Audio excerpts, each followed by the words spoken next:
the picture as to how and the why and the works that it takes to get to this place of idolatry. So how do we build these idols? When do the opportunity come? And most of the time it comes when we are tested and challenged. So in verse 1 it says, when the people saw that Moses delayed to come, immediately my spirit said that's carnality.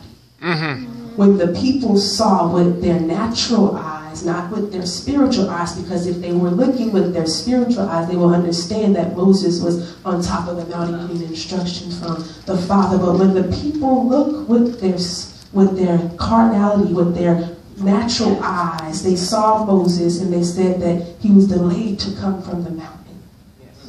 So they gathered together to Aaron and said to him, "Up, make us gods to go before us. As for Moses, the man who brought us out of Egypt, we do not know what has become of him." If we just take a moment to examine the current condition of the people of Israel, they were fed, well-taught, safe, and even had an encounter with God that left them no room to deny his power. When we further examine, we understand that Moses has already released the instructions from the Lord to the Israelites, so they had time to meditate, like we do. Apostles already released the instructions from the Word, from the Lord. So they had time to meditate, to break open the Word, to apply the Word, and to prepare for the journey.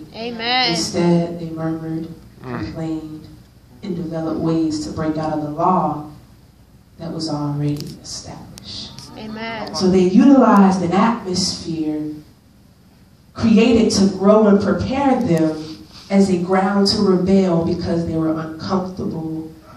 It was confrontational, it was challenging, and they were challenged to be patient, but they were so impatient. They were anxious to get to the promised land, but were the same ones who replied throughout Exodus from beginning to end, which records that they stated in unison, all that the Lord has spoken, we will do.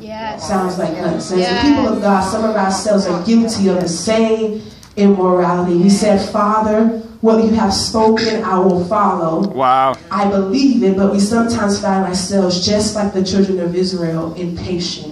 How? Here you want some examples. God says, "I promise you unconditional love," but we get anxious and impatient because the way that God is loving us in this season isn't desirable or pleasurable. So instead, we go find temporary love.